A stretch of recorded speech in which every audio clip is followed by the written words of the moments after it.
Hello friends, welcome back to my channel daily life crafts. आज आमी एक glass बटलेर ऊपरे पेंटिंग करब। तो प्रथमेई आमी एखाने एक्रिलिक कलर बा फेब्रिक कलर जेटाके बोले सेई कलरटा निये निয়েছি। आमी जे प्रपार कलरटा करते चाই सेई कलरटा आमार काछे छिलो ना बोले आमी व्हाइटेर साथे ब्लू मिशिए आमी এই कलरेर बेसटाके तैरी करेছি। तो प्रथमेই आमी व्हाइट और ब्लूटाके मिशिए निয়েছি आमार प्रयोजन मतो এবং তারপরে আমি একটুখানি হোয়াইট গ্লু মিশিয়েছি এর মধ্যে যাতে কালারটা বোতলের উপরে ভালোভাবে বসে যায়। এবারে বোতলটাকে ভালোভাবে আগে থেকেই ধুয়ে শুকনো করে রেখেছিলাম এবং তারপরে কালারটাকে আমি এখানে অ্যাপ্লাই করে দিচ্ছি।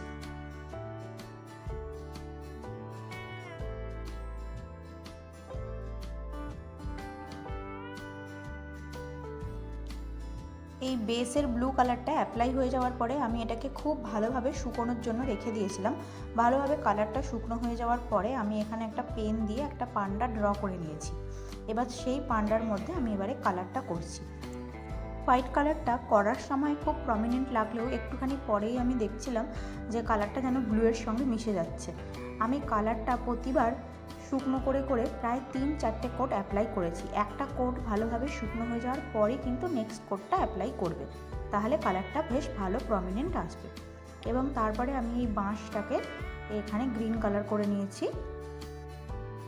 এই কালারটা ভালোভাবে শুকনো হয়ে যাওয়ার পরে আমি এখানে একটা ব্ল্যাক কালারের এই পার্মানেন্ট মার্কার দিয়ে আমি এটাকে সাইডগুলোকে বর্ডার করে দিয়েছি। এবারে পান্ডারও হোয়াইট কালারটা শুকনো হয়ে যাওয়ার পরে আমি ব্ল্যাক কালারটা অ্যাপ্লাই করে দিচ্ছি। বারবার মনে রাখতে হবে কালারটা একটা কালার অ্যাপ্লাই হয়ে যাওয়ার পরেই কিন্তু আমি অন্য কালারটা ইউজ করব, নইলে কিন্তু যেই জায়গাগুলো দুটো কালারের পাশাপাশি রয়েছে সেইখানগুলো মিক্সড হয়ে গিয়ে একটা ডিফারেন্ট কালার তৈরি করে নেবে এবং হাতেও কালারটা লেগে গিয়ে বোতলের বাকি জায়গাগুলোতে লেগে গিয়ে বোতলটাকে ভালো দেখতে লাগবে না।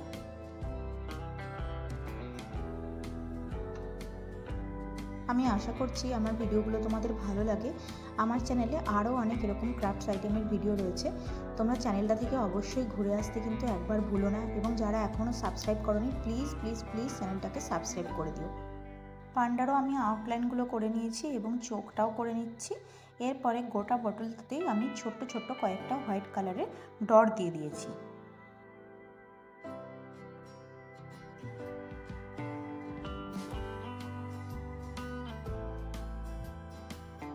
কালারটা খুব ভালোভাবে শুকনো হয়ে যাওয়ার পরে আমি বটলের নেকটাতে হট গ্লু গানের সাহায্যে একটুখানি উলটাকে খুব ভালোভাবে সুন্দর করে পেঁচিয়ে দিয়েছি, যাতে কি হয় না বোতলটা একটু ভালো লাগে দেখতে, একটু হাইলাইট হয়, এটা সেই জন্য।